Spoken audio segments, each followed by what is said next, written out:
Subscribe now and press the bell icon. Never miss an update. मैं IG police chief secretary AJK और PM AJK से request करती हूँ कि मेरी दादरसी की जाए। मैं बेसिकली फारुखाबाद से शेखुपुरा से हूँ, ट्रिपल मास्टर्स हूँ और 13 साल से स्कूल चला रही हूँ। मैं अपनी ट्रैवल, क्योंकि मेरी फैमिली ज़्यादातर अब्रॉड में है, 4 में से 3 भाई जो हैं वो अब्रॉड में हैं और मैं भी बाहर जाना चाहती थी क्योंकि मैं डिवोर्सी थी और मैं यहाँ पे मज़ीद ये एक्सपीरियंसेस नहीं लेना चाहती थी।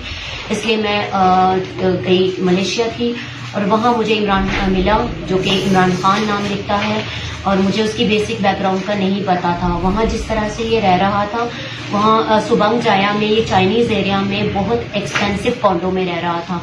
ये मेरा बॉस बना। वहाँ मैं इसके स्पोक्समैन के तौर पर मैंने काम किया क्योंकि मैं मास्टर्स इन लिटरेचर भी हूँ, तो स्पोक्समैन के तौर पे इसने मुझे हायर किया। लेकिन फिर इसको फाइनेंशियली बहुत ज़्यादा क्राइसिस आए, बीमार भी है, हार्ट पेशेंट भी है। सिर्फ पाकिस्तानी होने की हैसियत से और एक तरस और हमदर्दी की हैसियत से मैंने इससे हेल्प की और फिर इसने मुझे प्रपोज किया। मैंने इसके साथ, मेरी बदकिस्मती, हमारी शादी भी हो गई वहाँ पे पाकिस्तानी चौकट में, पाकिस्तानी मस्जिद में।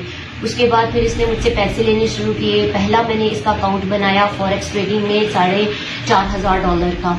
फिर इसने हमारा घर चलाने के लिए दूसरा फिर अकाउंट इसका बनाना पड़ा क्योंकि घर नहीं चल रहा था, इसको कोई वहाँ पे इसका बिजनेस नहीं था। अपने भाई जो कनाडा में है, मोहम्मद शकील, उनसे पैसे मंगवाए, उनसे दूसरा अकाउंट बनाया। फिर इसकी वजह से मैं भी इलीगल हो गई और मैं तो किसी तरह आ गई इसने पहले, और ये आते हुए वहाँ पे फंस गया। इसको मलेशियन जेल से 9-10 लाख रुपए देकर छुड़वाया। ये सारे मेरे पास प्रूफ हैं। फिर यहाँ इसे 9-10 माह अपने बाप के घर पे रखा।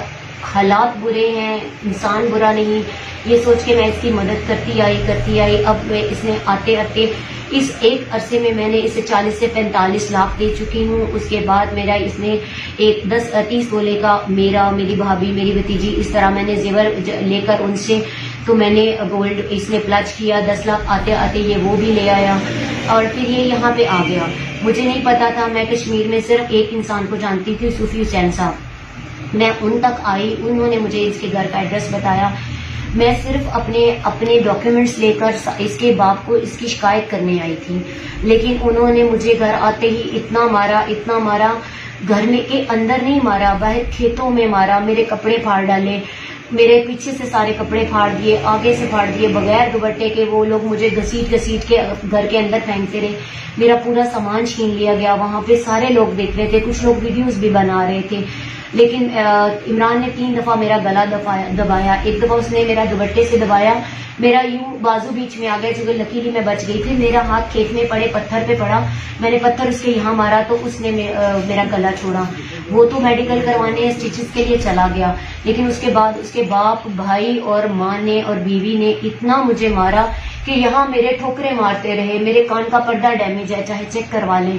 मुझे अब एक कान से सुनाई नहीं देता और रात के 8-9 बजे तक जो है ना पुलिस नहीं आई। मैं कहती रही मुझे पुलिस को बुला दें, पुलिस नहीं आई। वहां पे एक मीडिया वाले भी उन्होंने बुलाए, कोई गोंदल साहब है, वो मुझे थ्रेट करते रहे कि आप कपड़े बदलो, मुंह हाथ धो लो, कपड़े खाना खा लो तो फिर हम पुलिस बुलाएंगे।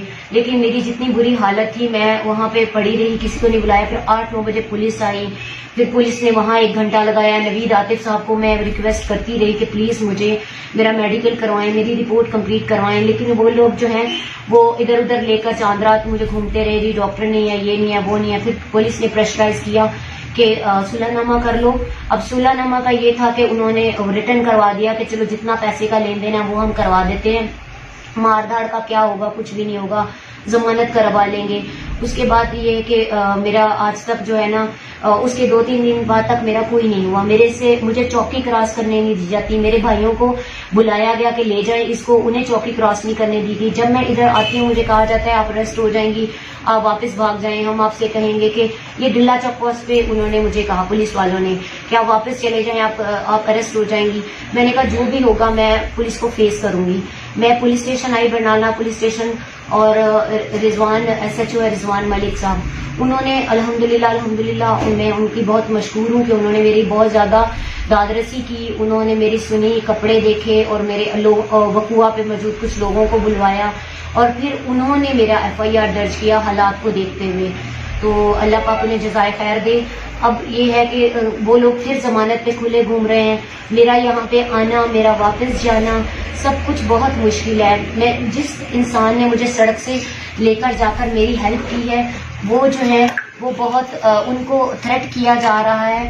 اور یہ جو عمران ہے ولد عبد الخالق ہیں پھاگلا 1 کے ہیں، وہ بہت زیادہ تھریٹ کر رہے ہیں کہ ان کو کیوں گھر پہ رکھا جا رہا ہے، تھانہ برنالہ پولیس اسٹیشن. اور ان کا جو ہے ان کی بیٹی ہے فائزہ لیاقت، انہوں نے صرف مجھے سڑک سے عید والے دن، ہم انسانی ہمدردی کے تحت وہ لوگ مجھے رکھ رہے ہیں. اگر میں یہاں رہ نہیں سکتی اور میں یہاں پہ روز آ جا نہیں سکتی، چوکی کراس نہیں کر سکتی، مجھے انصاف کیسے ملے گا؟ یہ سب میرے سر پہ قرض ہے اور میری ہمت سے بہت بڑی مصیبت ہے. میں یہ سب کچھ نہیں کر سکتی. اس لیے خدا کے لیے میں پاکستان سے صرف انصاف لینے آئی ہوں. خدا کے لیے میری مدد کی جائے. میں اتنا پیسہ نہیں دے سکتی. شادی مزید ایک طلاق کا جو ہے وہ کلنک بھی میرے ماتھے پہ آ جائے گا، لیکن میں کچھ نہیں کر سکتی. سود پہ سود پڑ رہا ہے میرے گولڈ پہ، میرے لیے وہ بھی ٹینشن ہے. میری اپنی سیلری صرف 25,000 ہے. میں اسکول کی ایک ٹرینر ہوں، ٹیچر ٹرینر ہوں. میں اتنا 40 سے 45 لاکھ میں کہاں سے دوں گی؟ میں مزید سے مزید پھنستی جا رہی ہوں اور یہاں پہ رہنا، کھانا، پناہ میرے لیے مشکل بنا دی گئی ہے. پلیز میری مدد کی جائے.